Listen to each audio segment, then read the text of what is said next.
They took the flag. Okay. Okay. You see it? Oh, 30. Okay. We're just gonna leave it.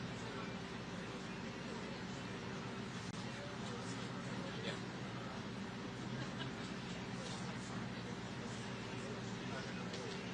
You want to pull the California one, Tyler?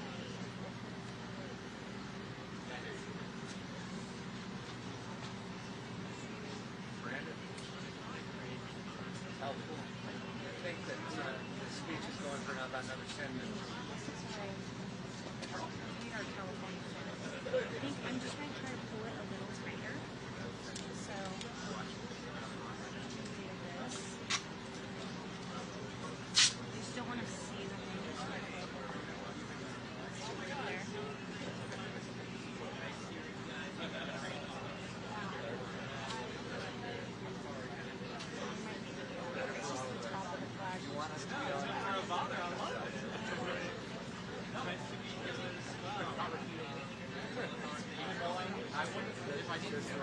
Yeah. Yeah, no, totally.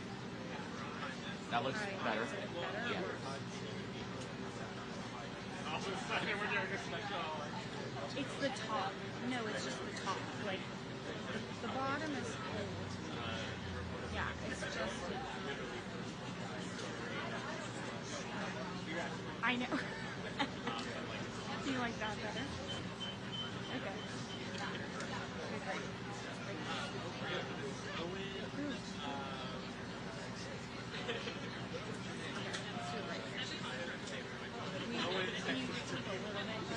That's all I need to know. Hey, Brandon. Yep.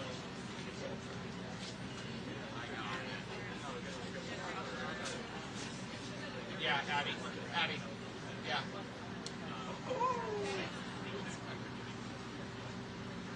And,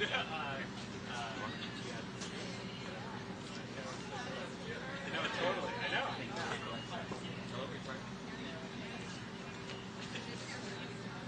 I was, I planned this vacation before Thank you very much.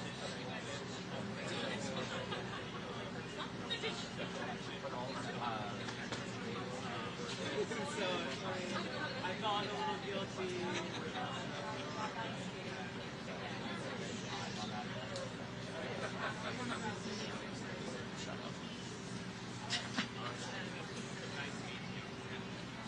Where's AJ?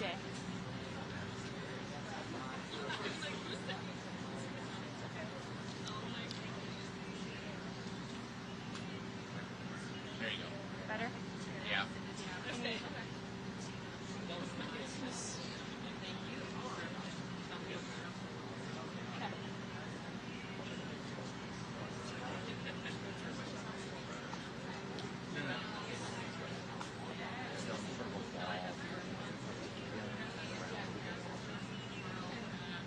Like I would have that. I just asked Brandon.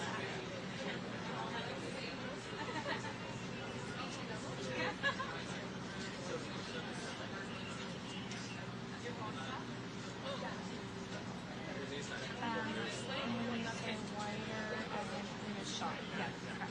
Yeah. Better?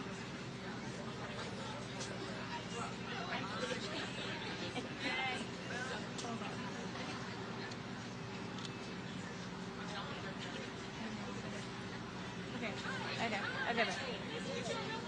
Can you get AJ?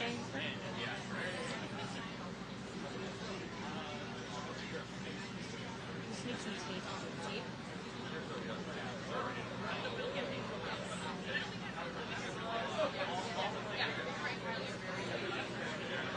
I just need tape. If you have gap. Okay, I don't want to like pull this down. I don't want it too weird.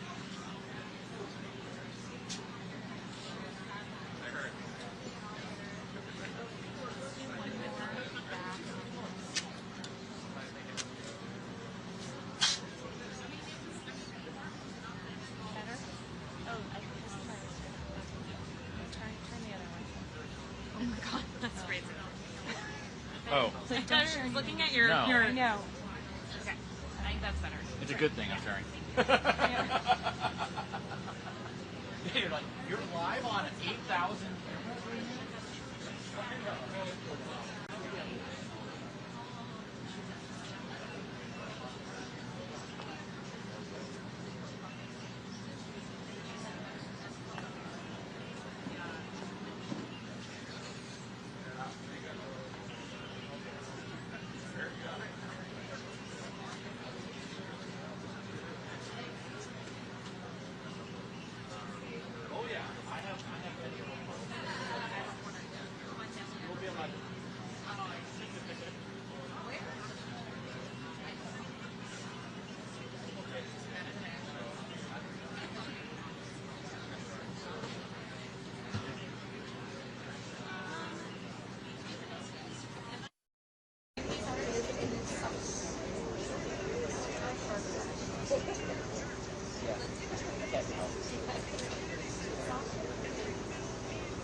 Turn it off a little bit. Oh, you want to work? Text the phone.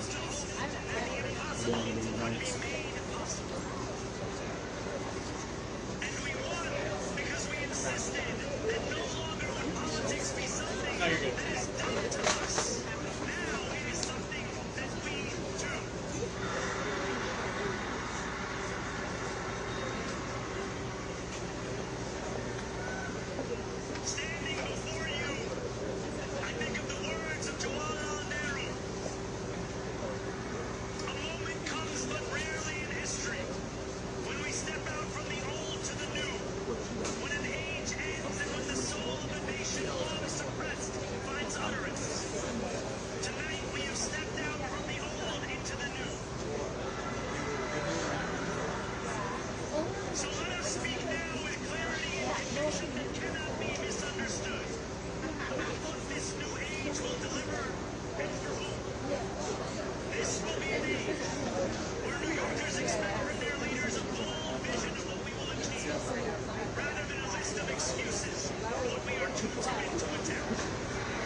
Yeah, that's it.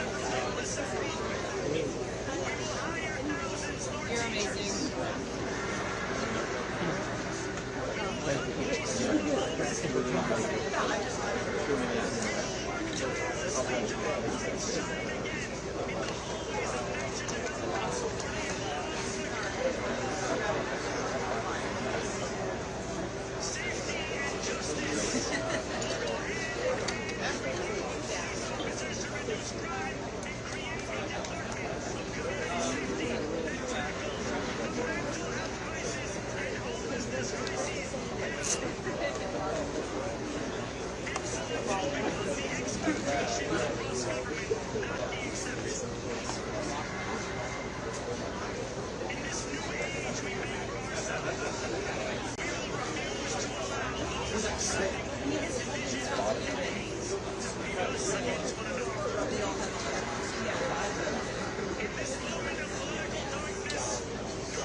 I'm sorry.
Probably a few minutes, and it'll be a quick switch from Donnie Marks to Wendy's up. So whenever he grabs, I would expect to start very soon.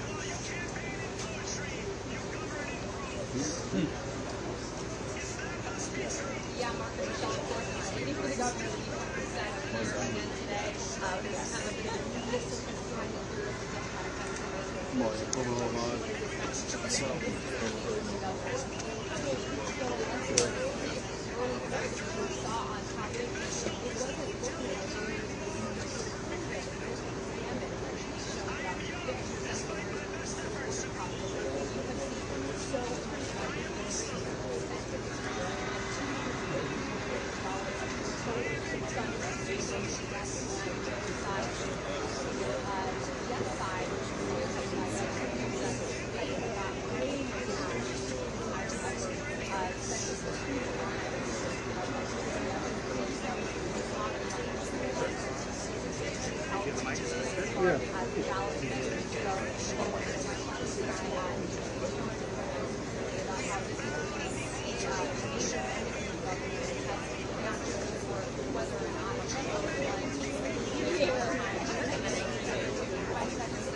I hope so, yeah.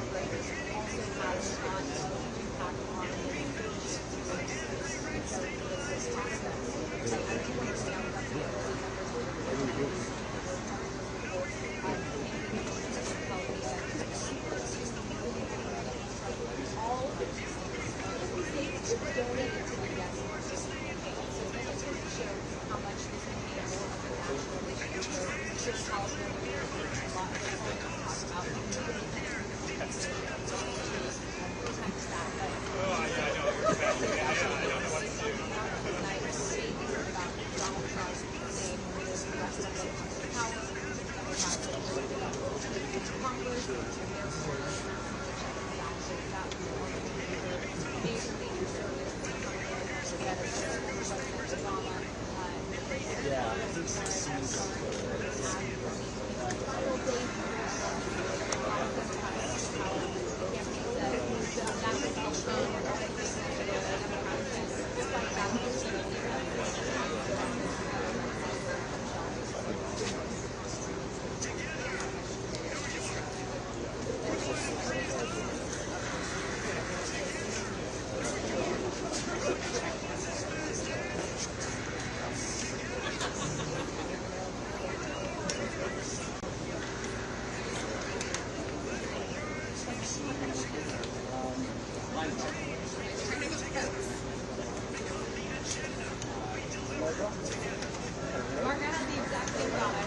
Okay, good. Want to get volume right now? Okay. Okay. I get it.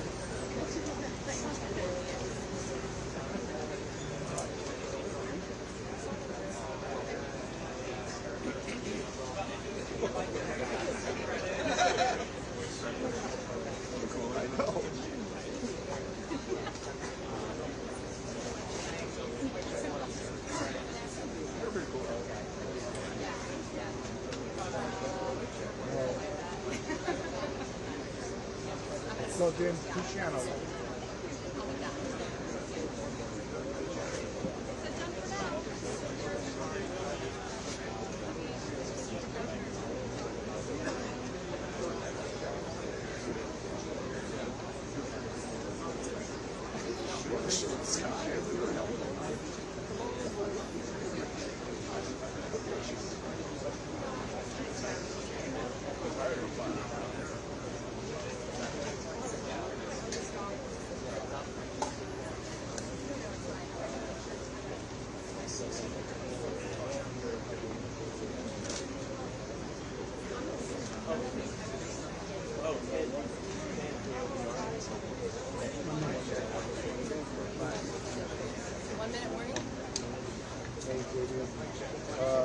They know that we're shooting on two channels.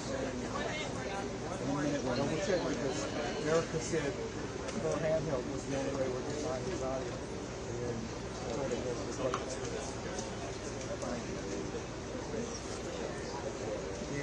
yeah, let them know that we got two channels.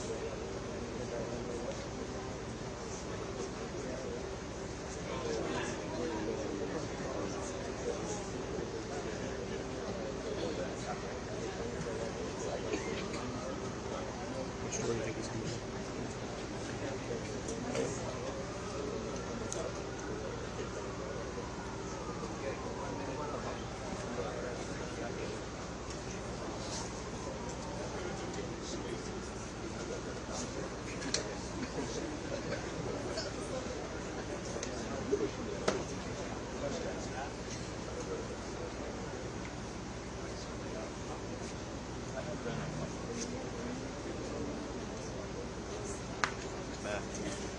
Matt. Good. What? Good luck. Which way is it coming in? That way or that way?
evening, everybody. And let me underscore, it's been a good evening for everybody, not just the Democratic Party. But what a night for the Democratic Party. A party that is in its ascendancy. A party that's on its toes, no longer on its heels. From coast to coast, sea to shining sea. But it was not just a victory tonight for the Democratic Party, it was a victory for the United States of America, for the people of this country, the principles that our founding fathers lived and died for. And so we're proud. We're proud here in California to be part of this narrative this evening. We're proud of the work that the people of the state of California did tonight to send a powerful message to an historic president. Donald Trump is an historic president. He is the most historically unpopular president in modern history. In every critical category, Donald Trump is underwater. He promised to make us healthier. He promised to make us wealthier. We're sicker and poorer. And he fundamentally understands that. Why else would he call Greg Abbott saying he's entitled to 5 seats? Why else is he trying to rig the midterm elections before one single vote is even cast? He understands his position at this moment in the United States of America. One thing he never counted on, though, was the state of California. Instead of agonizing over the state of our nation, we organized in an unprecedented way in a 90-day sprint. People from all over the United States of America contributed their voices and their support for this initiative. We stood tall and we stood firm in response to Donald Trump's recklessness. And tonight, after poking the bear, this bear roared with an unprecedented turnout in a special election with an extraordinary result. None of us, however, are naive. This is a pattern. This is a practice. Donald Trump's efforts to rig the midterm election continue to this day. And I'll reinforce that in just a moment. You're seeing him take action all across this country, not just in Texas. You saw what they were successfully able to do in Missouri, what they did in North Carolina, what they're trying to do in Indiana, and inevitably in Florida. They are not screwing around.